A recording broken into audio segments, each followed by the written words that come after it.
Et Eric Logui, en tout cas, ce ne sont pas les projets qui manquent, ce ne sont pas les financements qui manquent. Mais les gens traînent parfois, on se retrouve avec des financements sans que personne ne vienne frapper à la porte, sans que personne ne vienne tirer profit. Oui, certainement, parce qu'au-delà de l'opacité de l'information, la question est de savoir si les initiatives qui sont mises sur pied visent vraiment le bien-être des Camerounais ou alors ce sont juste des slogans pour démontrer qu'on agit de façon formelle sans qu'il y ait un réel impact dans le quotidien des Camerounais. Parce que c'est de là que naît la crise de confiance. Il y a un véritable gap entre les annonces gouvernementales et ce qui est réellement fait. Lorsque vous suivez les discours du chef de l'État dans les 10 dernières années, de nombreux projets, de nombreux programmes ont été mis sur pied, mais qui en sont les véritables bénéficiaires? Si vous mettez sur pied un plan triennal spécial jeune et que les seuls bénéficiaires sont ceux qui, juste d'une promiscuité avec l'appareil au pouvoir ou qui peut-être bénéficient d'un bras lent, comme on le dit habituellement, au sein de l'administration, comment voudriez-vous que le Camerounais lambda croit en la véracité des opérations qui sont mises sur pied? Vous voyez, on est dans un pays où des annonces sont régulièrement faites. Prenons pour exemple, janvier 2026, le ministre de l'énergie, de l'eau et de l'énergie annonce que des actions seront mises sur pied pour que dans les 2 prochaines années, on puisse faire face au délestage chronique auquel nous faisons face. Seulement, vous vous rendez bien vite compte que malgré même qu'on soit parti des néos à la Socadel, vous avez très vite constaté qu'au moins du temps des néos, on n'avait pas de problème au niveau de la chaîne gouvernementale, de la chaîne nationale, où carrément on était privé du 20h30 parce qu'il y avait eu délestage. Donc, Armand donnant l'impression qu'on va de mal en pis, voyez-vous? Et comme cela, à chaque adresse du chef de l'État à la nation, vous avez de nombreux programmes qui sont annoncés sans que cela ne change peut-être voilà, le pouvoir d'achat des Camerounais. Sur le plan de la pauvreté, par exemple, on est dans un pays où l'indice de pauvreté frôle quand même les 40%. Voyez-vous, c'est de l'inédit. Le taux de chômage, même l'INS même finit par vous dire que les objectifs qui étaient poursuivis à l'horizon 2030 sont loin de pouvoir être atteints. Dans un pays, quand même, vous avez près de 80% des jeunes actifs qui sont sous-employés, 87% qui finissent par se ruer vers l'informel. Vous vous dites, mais attendez, on est clairement dans une politique spectacle, en fait. Vous avez vu tout à l'heure, vous avez passé un élément du ministre de l'Éducation de base qui s'est rendu sur les lieux, accompagné de la Minprof. Lorsque vous les entendez s'exprimer, on a quand même vu le sous-préfet qui lui a écrasé une larme. Mais ceux-là, quand vous les écoutez, il n'y a aucune once d'empathie, aucune sympathie, aucune tristesse. Vous vous rendez clairement compte. D'ailleurs, même vous avez un ministre qui vous dit qu'il est là parce que le chef de l'État lui a demandé de s'y rendre. Mais qui nous dit à quel moment le chef de l'État l'a appelé? Qui nous dise à quel moment est-ce qu'il a été en communication avec et tout. Donc, il faudrait un peu qu'on arrête de vendre du vent aux jeunes Camerounais. La crise de confiance part de ce que les projets qui nous sont annoncés, des annonces qui nous sont faites, ne sont nullement implémentés. Au quotidien, nous le voyons, c'est la cherté de la vie. Au fur et à mesure que nous avançons, l'inflation est galopante. Le panier de la ménagère tarde à se remplir. Vous avez des ministres, par exemple, je ne voudrais pas indexer quelques-uns, qui parfois vous disent, bon, tout va bien, mais ils n'ont même pas idée de combien coûte la baguette de pain sur le marché. Ils ne savent même pas à combien revient le paquet de sucre. Mais des personnes qui ne sont même pas au fait de ce que nous vivons au quotidien, comment voudriez-vous qu'ils puissent se soucier de notre bien-être? Et c'est pour cela que moi j'ai salué par exemple la sortie du président du GECAM, qui nous a clairement dit qu'on avait besoin dans ce pays d'un gouvernement d'action qui puisse restaurer la confiance. Lorsque le président du GECAM vous dit déjà qu'on a besoin d'un gouvernement qui puisse restaurer la confiance, il y a là clairement un aveu de ce que cette confiance-là est érodée. Donc moi je dis aujourd'hui sincèrement, vous avez même d'abord le chef de l'État qui vous dit qu'il fera avec des jeunes et des femmes. Depuis qu'il a dit le 31 décembre 2025, il nous avait parlé de quelques jours après. Nous sommes à quelques jours, à quelques mois plus tard. À un moment donné, nous nous disons, OK, il a été proclamé président élu par la Cour constitutionnelle de toutes les façons depuis 43 ans qu'il est là. Il est clair que les choses sont figées. On a pensé au moins que nous pouvions nous ruer vers les législatives et les municipales pour au moins servir de contre-pouvoir à ceux qui depuis plus de 4 décennies nous gouvernent. Mais vous vous rendez compte, par décret présidentiel, voilà que les législatives et les municipales ont encore été reportées à l'année prochaine. Face à tout cela, comment voudriez-vous que les jeunes puissent croire en un quelconque changement? C'est de là que part cette crise de confiance-là. Voyez-vous, on est dans un pays où on en est réduit finalement à prier la faucheuse pour qu'elle nous délivre au moins de ces aînés du 4e âge qui refusent de céder la place. Et malheureusement, lorsqu'on le dit, voyez-vous, on est dans un pays où, vous voyez un peu la crise post-électorale de 2025. Tout de suite, il y a eu interdiction de circulation des mototaximens dans certaines artères des 2 grandes capitales. Il y a eu interdiction des rassemblements. Vous vous rendez donc bien vite compte que tout est mis en œuvre pour le seul maintien de M. Biya à Etoudi. Lorsque nous décrions, c'est-à-dire nous nous disons le code électoral est caduc, il faudrait le réviser, la loi fondamentale même, il faudrait la réviser. À un moment donné, il y a eu une révision, nous étions très heureux, nous nous sommes dit, oh, enfin ils nous ont écoutés.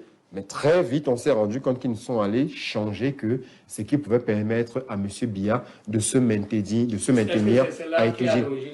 Confiance au point où on vous dit par exemple qu'il y a le PAGER-U, il y a le PIFMAS, il y a, je crois, il y a l'ONJ, je crois l'Observatoire national de la jeunesse, il y a la carte biométrique jeune. On vous dit allez dans les guichets, allez vous inscrire.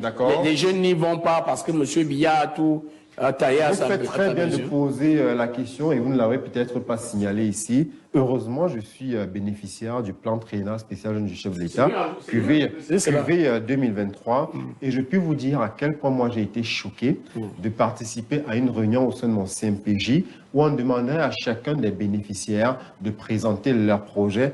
Moi, j'ai été un peu choqué d'entendre des jeunes dire « moi, je n'ai aucun projet ». Je me suis retrouvé là parce que mon oncle m'a demandé de déposer mon dossier. Alors qu'il y a des jeunes Camerounais talentueux, porteurs de pouvoir, de projets novateurs qui pourraient, au-delà de générer l'emploi, créer de la richesse. Vous avez des personnes sans aucun projet qui se retrouvent à bénéficier justement de ces appuis gouvernementaux. Moi, je parle là de sources sûres parce que j'ai été un témoin oculaire de la chose. Vous vous rendez donc compte, quand vous prenez des projets comme ceux-là, où on demande aux jeunes d'aller s'enregistrer, vous évoquez l'ONJ, c'est-à-dire l'Observatoire national de la jeunesse, on demande aux jeunes justement d'aller s'enregistrer, s'enrôler en ligne. Que fait le jeune de Yokadouma? Que fait le jeune de Batouri qui n'a pas accès à la connexion Internet? Comment il fait, lui, pour aller s'enrôler? Il n'a même pas un smartphone à sa disposition et donc il ne peut même pas se connecter sur Internet. Comment il fait? Vous vous rendez donc bien vite compte qu'il y a déjà une discrimination à la base qui élimine une certaine catégorie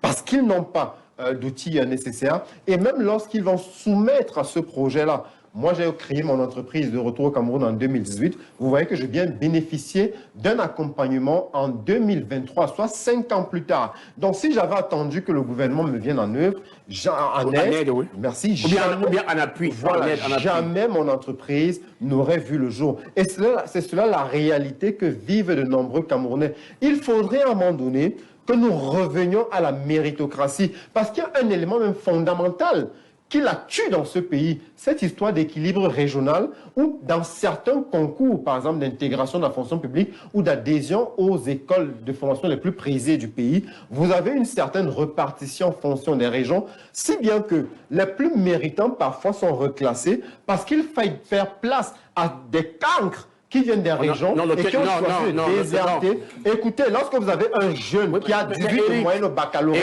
et qu'il est recalé, parce qu'il faudrait donner la place à un jeune qui n'a même pas 12 de moyenne dans un souci d'équilibre régional. Non, il y a quand même de ce... D'accord, mais je voudrais vous laisser la parole. On peut ne pas peut-être avoir le même coefficient intellectuel dans le cadre d'une politique de revalorisation et d'équilibre.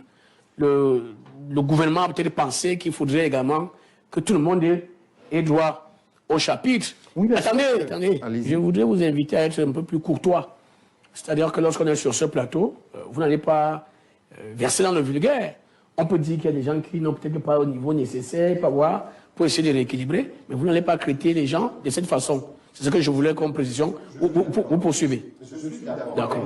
Mais vous imaginez un peu la frustration d'un jeune bachelier qui se bat quand même pour avoir 18 de moyenne au baccalauréat, mais qui se voit refuser une place dans l'une des écoles les plus prisées parce qu'au nom de l'équilibre régional, on a préféré prendre un jeune d'une région sous-scolarisée qui n'aurait même pas pu obtenir 12 de moyenne. Sincèrement, moi, j'ai dit, dans ce pays, avant de rejoindre votre plateau, quand vous m'avez fait parvenir votre thématique, j'ai voulu m'entretenir avec quelques jeunes et ils m'ont dit, mais c'est la palissade. Vous allez même débattre de quoi?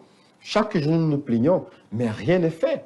Parce qu'ils savent exactement ce qu'endure la jeunesse camerounaise. Mais le problème, Monsieur Dimitri Amba, vous voyez, moi, pour vous rendre dans votre studio, je suis obligé d'emprunter des voies mal entretenues où il y a un certain embouteillage.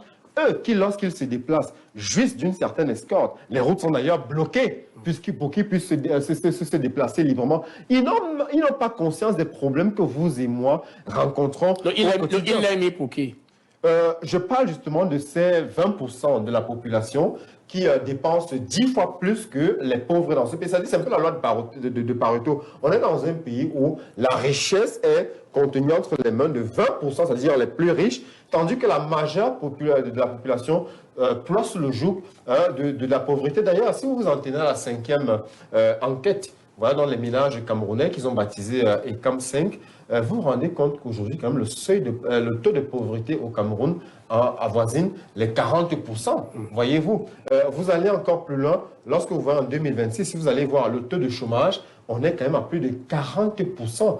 Après, le régime au pouvoir vous dira, oui, il y a une certaine augmentation du PIB par habitant, voilà, qui aujourd'hui aussi à peu près autour de 1500 $. C'est très beau, ils ont toujours comme cela des formules toutes choisies, mais la vérité, c'est qu'au quotidien, vous et moi, Monsieur Dimitri Amba, faisons face au délestage. Chez moi, systématiquement, j'ignore pourquoi. Chaque matin, quand je me lève et que je vais à la douche, il n'y a pas d'eau. C'est-à-dire que j'ignore ce qui se passe au niveau de la Kamwata. On dirait qu'ils se sont entendus pour que chaque matin, il n'y ait pas d'eau dans nos ménages. Voyez-vous, je vous ai parlé des transports. La connexion Internet. Moi, je suis dans le digital. Je suis à la tête d'une agence de marketing digital. Vous imaginez un peu le manque à gagner que peut occasionner, par exemple, un problème de connexion dans notre pays. Pourtant, ils vous disent, non, nous sommes à l'ère de la 5G. Je ne sais même pas si on n'est pas... Je ne sais même pas si au Cameroun, on a franchi déjà l'ère de la 3G. Donc, il faudrait aujourd'hui qu'au Cameroun,